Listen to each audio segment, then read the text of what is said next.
Bonjour à toutes et bienvenue dans cette nouvelle chronique de livres à part dans laquelle je vais vous présenter un livre pas comme les autres, pas comme ceux que je vous présente d'habitude, mais je suis certaine que vous allez l'aimer. Avant de commencer cette chronique, je me permets de vous remercier pour votre fidélité. Au moment où j'enregistre ce podcast, nous venons de passer les 4500 abonnés sur cette chaîne. Je vous remercie pour votre fidélité, pour votre confiance. Merci d'être si nombreux à vous abonner, à réagir en commentaire. N'hésitez pas à partager la chaîne, à partager mes vidéos et puis voilà, tout simplement à m'aider à référencer et valoriser mon travail. Vous trouverez non seulement des chroniques de livres, mais aussi des podcasts, des entretiens, plein de vidéos très inspirantes qui j'espère vous plairont. Donc n'hésitez pas à faire un petit tour sur cette chaîne si vous ne la connaissez pas encore. Alors pour cette chronique de livres, je vais présenter un ouvrage que j'ai reçu en cadeau de la part des éditions Artege, que je remercie. De temps en temps, ils m'envoient des livres sur des sujets où ils savent que cela peut m'intéresser. Et j'avoue que je l'ai dévoré. Alors pourquoi il est différent de ce que je vous propose d'habitude? Tout simplement parce qu'il s'agit d'un roman. C'est vrai que d'habitude, je vous présente des livres plutôt, soit des ouvrages spirituels, soit des ouvrages de réflexion, mais c'est vrai ou de méditation, mais je crois que les romans c'est la première fois. D'ailleurs je ne me souviens plus si je vous ai présenté, mais je ne crois pas. En tout cas il est dans la bibliographie du blog si cela vous intéresse. C'est L'éveil de Mademoiselle Prime, qui est donc un livre espagnol, mais vous le trouverez dans la bibliographie. Bien sûr, il est disponible en français et c'est le seul deuxième roman qui est dans la bibliographie du blog. Donc si ce style de livre vous intéresse, n'hésitez pas à vous le procurer. Ce sont toujours évidemment des romans qui ont derrière un objectif plus ou moins caché. Donc L'éveil de Mademoiselle Prime, c'est plutôt un livre avec des réflexions philosophiques, notamment sur la féminité et le féminisme, mais ça reste un roman que l'on dévore avec plaisir, mais qui fait réfléchir.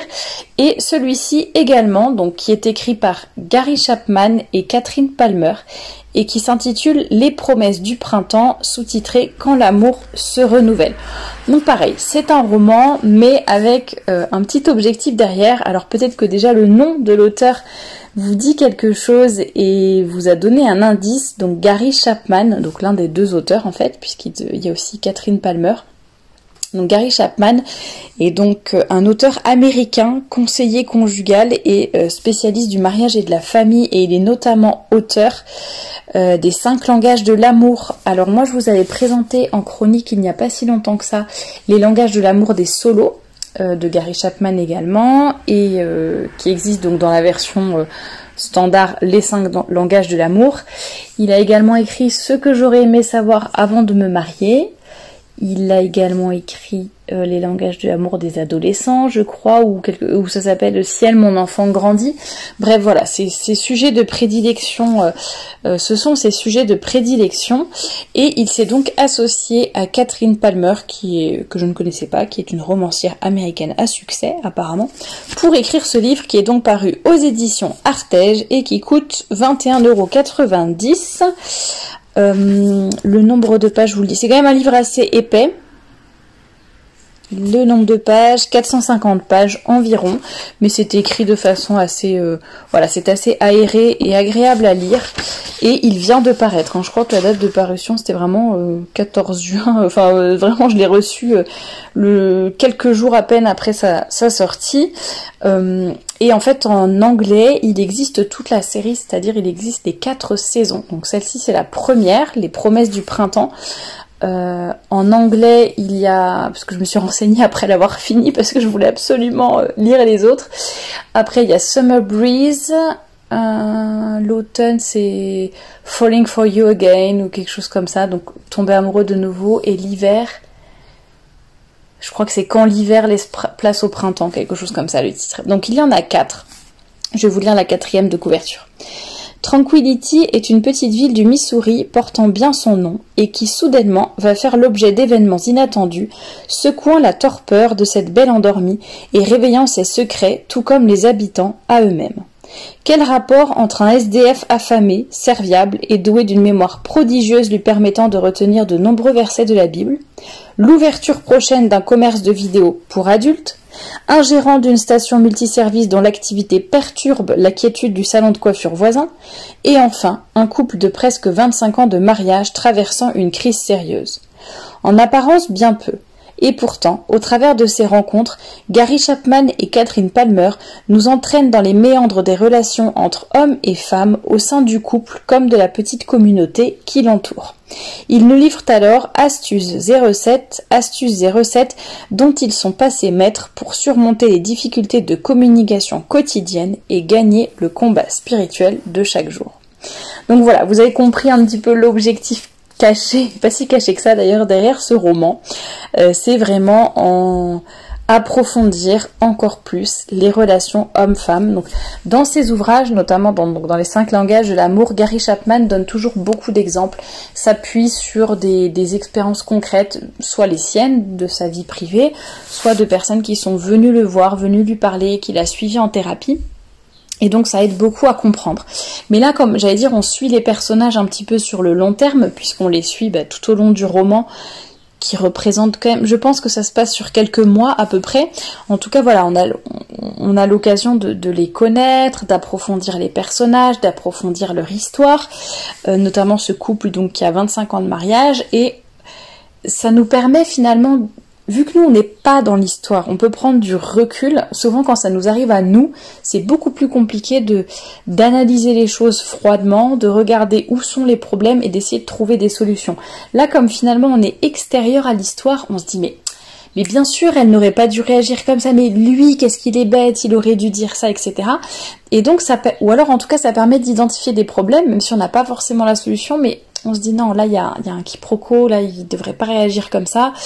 Voilà, ça donne des exemples, je trouve, pour notre vie personnelle, que l'on soit marié ou pas d'ailleurs, parce que comme c'est dit dans la 4e de couverture, c'est vraiment aussi les relations dans une communauté, donc avec des amis, avec un commerce voisin, avec les personnes que l'on voit tous les jours, bien sûr les couples aussi, les amis, mais voilà, c'est utile pour toutes les relations et ça nous permet vraiment je trouve, d'approfondir certains aspects, de mieux connaître les langages de l'amour, de voir, voilà, s'ils étaient mis en application, est-ce que les choses ne se passeraient-elles pas mieux, donc voilà, et en même temps c'est une histoire, en tout cas moi j'ai trouvé que c'était assez bien écrit, donc que la traduction française était plutôt bonne, agréable à lire, je l'ai vraiment dévoré, moi qui lis très très rarement des romans, je suis toujours dans des ouvrages ou voilà, plutôt de formation ou sur pour approfondir certains sujets précis. Et donc là, c'est vrai que ça fait du bien finalement d'être dans un roman aussi, de se laisser emporter par une histoire. Voilà. Donc il présente plusieurs couples, plusieurs amis, enfin voilà, il y a un peu tous les profils, le commercial, celui qui est plutôt manuel, la femme qui tient le salon de coiffure, l'artiste, etc. On voit des gens divorcés, des familles recomposées. Bon, après moi j'ai pas trouvé que c'était trop gênant, par rapport au thème du livre, à l'histoire, enfin voilà. Gary Chapman de mémoire est chrétien, donc il y a quand même des références assez souvent, donc évidemment les versets de la Bible, le fait de bénir la nourriture avant de commencer à manger, mettre tout sous la protection du bon Dieu, son travail, son avenir, voilà. Donc ça c'est assez agréable à lire dans un roman. Et en fait à la fin du roman, il y a sur quelques pages, c'est pas très long, 1, 2, 3, 4, 5, ouais, 4 pages et demie, ce qu'ils appellent questions pour aller plus loin.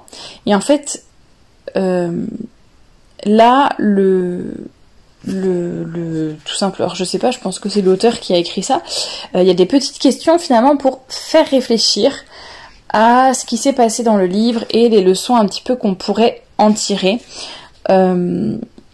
Voilà, à quel signe voit-on, à quel moment ils en sont, quelle saison de leur mariage tel et tel personnage en sont, à quel signe le voyez-vous, lors du dîner qu'ils ont fait à l'occasion de Pâques ou je ne sais quoi, qu'est-ce qui tourne mal, qu'est-ce que l'un ou l'autre aurait pu dire ou faire pour éviter ce genre de tension,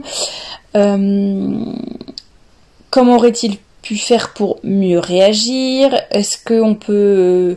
tel personnage aurait-elle pu mieux considérer les choix de son mari? Comment? Est-ce qu'il y a des situations où vous auriez eu besoin de faire ça dans votre vie? Pourquoi? Discutez-en avec votre conjoint, etc. Pourquoi pensez-vous que telle fille dit ça à ses parents? Est-ce que vous êtes d'accord à un moment donné, tel personnage parle avec un tel de la dépression? Est-ce que vous êtes d'accord avec son point de vue? Est-ce que vous pensez la même chose? Blablabla. Enfin voilà, il y a pas mal de petites questions, il y en a 12 sujets en tout cas de réflexion en tout. Et voilà, qui permettent un petit peu d'approfondir l'histoire, de se dire ben moi comment j'aurais réagi, qu'est-ce que j'aurais fait dans ces cas-là, qu'est-ce qui pourrait être amélioré. Et quand on a lu Les Langages de l'amour, que je vous invite vivement à lire si vous ne le connaissez pas déjà, si vous ne connaissez pas déjà ce livre, voilà, quand on a lu Les Langages de l'amour, quand on a déjà un petit peu sinon d'expérience ou qu'on connaît un petit peu tous ces sujets-là, c'est vrai que c'est assez intéressant et on arrive à assez bien détecter tout au long de l'histoire les petites choses qui vont pas, on se dit ben non, là fallait pas dire ça, et en même temps ça donne une bonne leçon pour sa propre vie, je trouve, parce que l'on soit en couple ou pas, on est tous en relation les uns avec les autres, et c'est très facile quand on lit un roman de dire non mais évidemment là elle aurait pas dû s'énerver, mais c'est pas possible de réagir comme ça, d'insulter son mari ou d'être si froide, si lointaine, etc. Et en même temps, on se dit, bah oui, mais moi, dans ma vie, quand je suis fatiguée, quand j'ai l'impression de pas être comprise, ou quand ceci, cela, ben moi aussi, en fait, je peux être désagréable avec ma famille et tout. Donc finalement, ça nous permet aussi, je pense, de réfléchir à notre propre vie, à certains des travers que l'on peut peut-être avoir.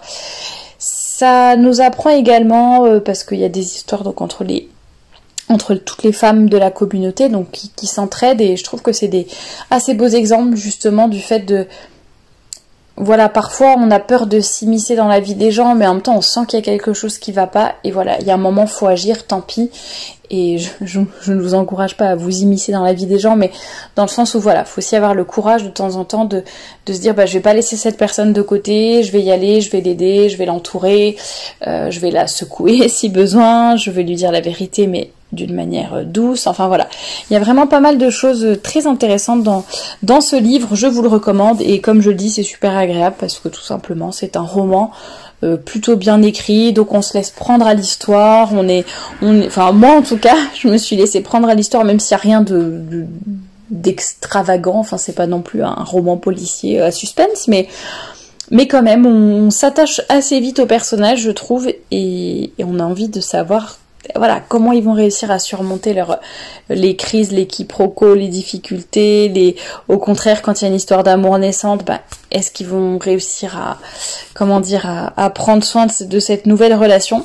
Donc voilà, je vous le recommande vivement. Donc Les Promesses du printemps, quand l'amour se renouvelle, de Gary Chapman et Catherine Palmer, paru aux éditions Artege ce mois-ci. Enfin, je ne sais pas quand est-ce que je publierai cette chronique, mais vraiment juin 2021.